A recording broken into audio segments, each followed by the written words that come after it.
Welcome. My name is Ndyamie Grace. Thank you for keeping it Ankara by Ndyamie, and in today's episode I'm going to show you how I made my Caftan shirt.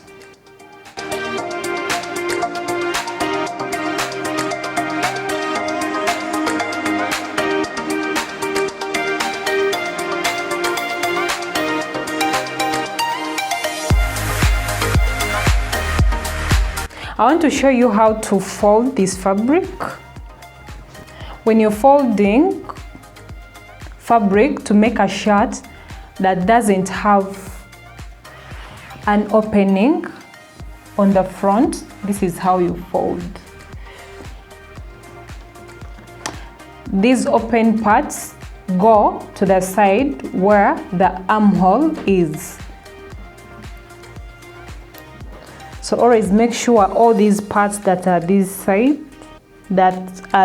side are on fold, like how you see mine. I am using a zigzag scissor today for my own reasons. As you see, these ends are open. This is the only part on fold. These two parts are on fold. This is how you fold fabric when you're going to cut a shirt or a dress that doesn't have an opening on the front. So my cover is 9.5.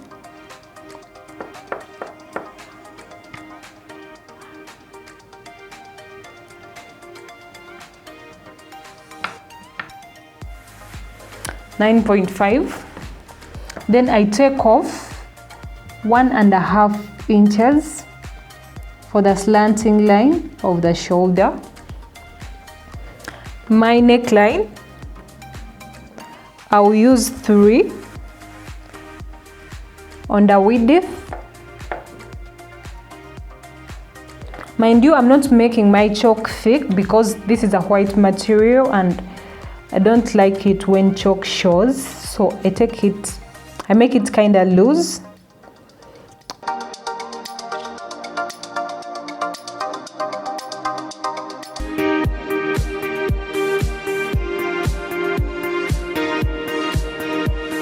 This is my front neckline. Then for the back, it is always the same width, but the length differs. I still mark here on the same place anyway, if I'm to say. For the back neckline, I'll give 1.5.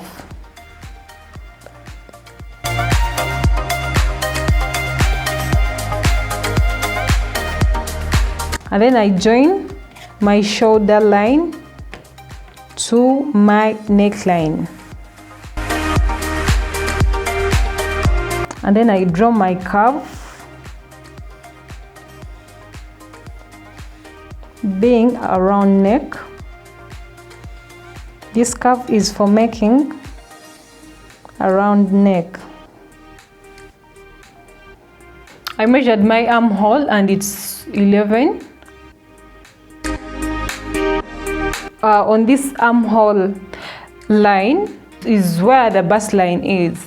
It's always on the same line, the armhole and the bust line. My bust total summation is 12. After dividing and adding, we got in 12. So I'll put my 12. My 12 ends here. You see, 12. My 12 ends here. My armhole is 11. I don't want to make a straight line because, as I told you, my chalk will show a lot on the fabric, of which I don't like. Here I am ready to mark my armhole. My new armhole for men doesn't slant a lot. It's always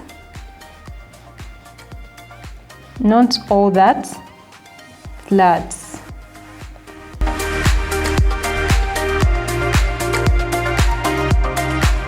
Always remember to add stitching and hemming allowances whenever you tend to measure. For my shirt, I'll make 34 full length of the shirt. I'll measure 34, including hem allowance. It depends on the volume of the hem that you want to have. You can choose to put 2 inches, 3 inches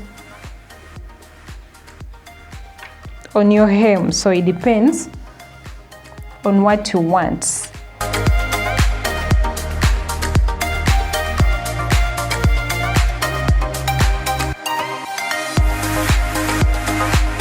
Make sure you don't allow your cloth to move.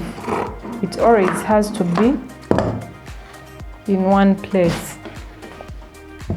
So we're going to, the trick is here on the neckline. You have to pay attention. You may choose, if you measure the stomach, there are people who have bigger bellies and stomachs, so you need to measure the stomach part in that his stomach fits perfectly. But for this particular person, he's just a straight, he has a straight body, so I'll just take it 12 all through. I'll measure 12 all through because he is straight. But if someone has a bigger belly, like I said before, try to mind that to avoid inconveniences. Some people also tend to have hips. Always mind their hips. Some men have hips, so always mind that. If they have hips, consider them while measuring. So the trick here is that you first cut this upper neckline, because this is longer. The moment you cut this before this, you're going to have the same measurements. Always make sure you cut the upper neckline first.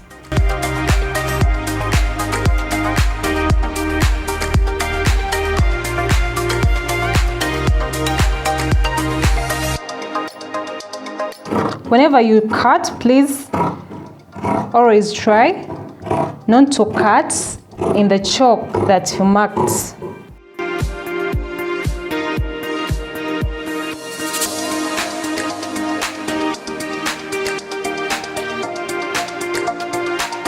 Don't allow your fabric to move.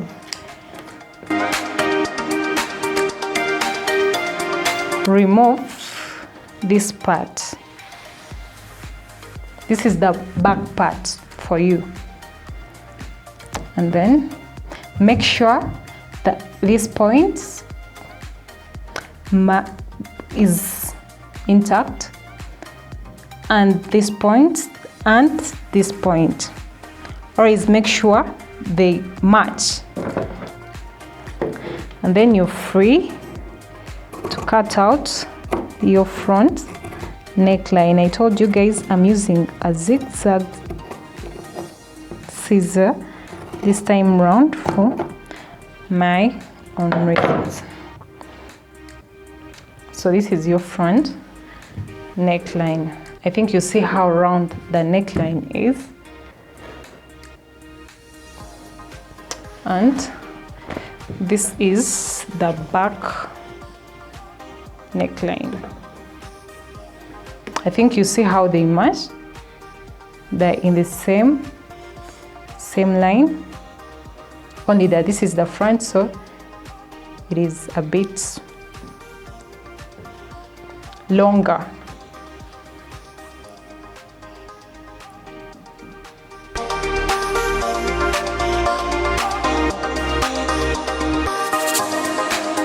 we are cutting the sleeves. Yeah, the sleeves.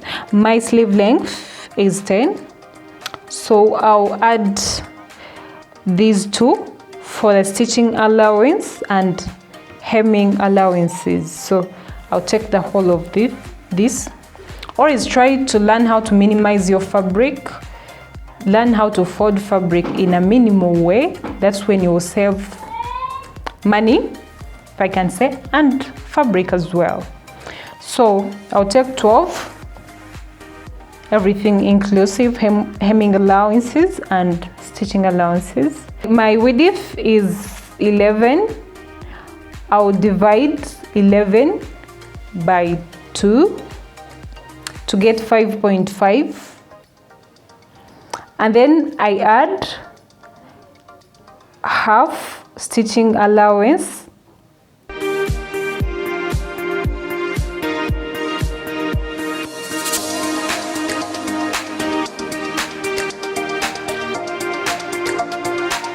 I have an episode showing you guys how to cut sleeves. You can check it out on my previous episodes. I also have an episode showing you guys how to cut a V-neck shirt. You should check it out if you really want to learn.